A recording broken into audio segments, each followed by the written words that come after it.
दुनिया की दो सबसे बड़ी मिलिट्री पावर्स के बीच एक नया फ्लैश पॉइंट आ गया है।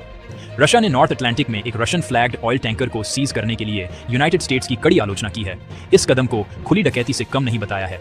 रशियन ऑफिशियल्स के अनुसार मैरिनेरा नाम का वह जहाज कानूनी तौर पर रजिस्टर्ड था, रशियन फ्लैग के तहत चल रहा था और इसे वेनेजुएलन ऑयल एक्सपोर्ट्स को रोकने के यूएस प्रयासों के हिस्से के रूप में रोका गया था।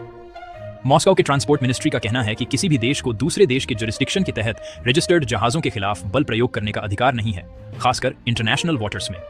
रशिया के नजरिए से यह इंटरनेशनल मैरीटाइम लॉ का उल्लंघन है, वही कानून जो ग्लोबल ट्रेड और फ्रीडम ऑफ नेविगेशन की रक्षा के लिए बने हैं। लेकिन यूनाइटेड स्टेट्स इसे बहुत अलग तरीके से देखता है। वॉशिंगटन का तर्क है कि वह टैंकर सैंक्शंस बस्टिंग में शामिल था और यूएस रिस्ट्रिक्शंस के बावजूद वेनेजुएला को तेल एक्सपोर्ट करने में मदद कर रहा था। अमेरिकन लॉ के तहत सैंक्शन रेजिम्स की मदद करने वाले जहाजों को सीज किया जा सकता है, भले ही वे किसी विदेशी फ्लैग के तहत चल रहे हों। यही असली कॉन्फ्लिक्ट है, कानून बनाम ताकत। इंटरनेशनल लॉ आमतौर पर इंटरनेशनल वाटर्स में जहाजों की रक्षा करता है।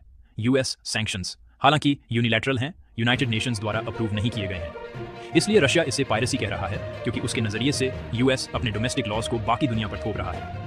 इस सीजर का एक बड़ा मैसेज भी है। ये संकेत देता है कि वॉशिंगटन न केवल वेनेजुएला पर, बल्कि उसे आर्थिक रूप से जीवित रहने में मदद करने वाले किसी भी देश पर, जिसमें रशिया भी शामिल है, दबाव बढ़ा रहा है। ग्लोबल शिपिंग के लिए यह खतरनाक सवाल उठाता है। अगर शक्तिशाली देश हाई सीज पर एक दूसरे के जहाजों को सीज करना शुरू कर देते हैं, तो दुनिया गन बोर्ड डिप्लोमेसी में वापस जाने का जोखिम उठाती है, जहां ताकत नियमों पर हावी हो जाती है। रशिया ने चेतावनी दी है कि ऐसे कदम मैरीटाइम सिक्योरिटी को कमजोर करते हैं और रिटेलिएशन को निमंत्रण दे सकते हैं।